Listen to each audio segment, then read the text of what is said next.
Israel फिलिस्तीन के बीच 7 अक्टूबर से अब तक जारी जंग में फिलिस्तीन को जान और माल का भारी नुकसान हुआ।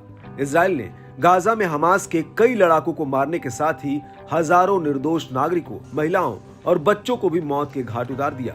इसके बाद भी इजराइल और उसका साथ दे रहे अमेरिका को इस युद्ध में अभी तक कोई बड़ी सफलता नहीं मिली है।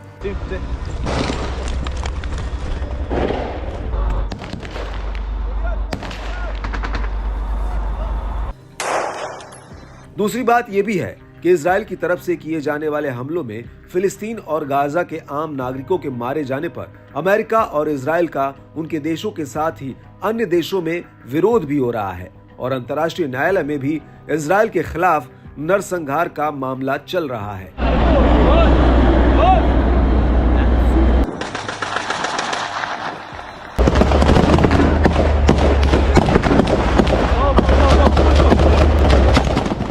साफ कहें तो इस युद्ध में इजराइल को गाजा से कड़ी चुनौती मिल रही है।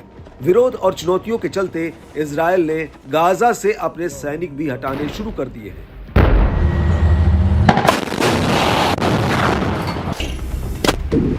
आपको बता दें कि इस युद्ध में इजराइल को हवाई हमलों में भले ही सफलता मिली हो, लेकिन जमीन पर उसे कोई बड़ी सफलता नहीं मिली।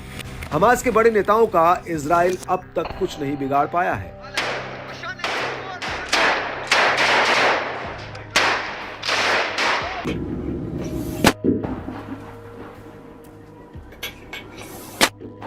वॉल स्ट्रीट जर्नल ने अमेरिकी खुफिया के अनुमान पर आधारित एक रिपोर्ट में बताया कि इजराइल गाजा में हमास के केवल 20 से 30% लड़ाकों को ही मार पाया है, जबकि अमेरिकी अनुमान के मुताबिक युद्ध से पहले गाजा में हमास के 25,000 से 30,000 लड़ाके थे।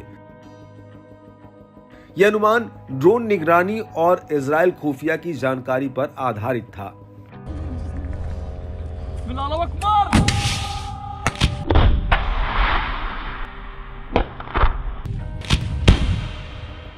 वॉल स्ट्रीट जर्नल ने एक अमेरिकी अधिकारी के हवाले से बताया कि 5,000 से 9,000 मृत आतंकवादियों के अलावा 10,000 से 11,000 हमास लड़ाके घायल हो गए हैं। उन्होंने स्पष्ट किया कि इनमें से कई घायल लड़ाके युद्ध में वापस लौट सकते हैं, क्योंकि बचे हुए लड़ाकों पर जिम्मेदारी ज्यादा है। वो कम से कम 2 से 3 लड़ाकों की जिम्मेदारी निभा रहे हैं।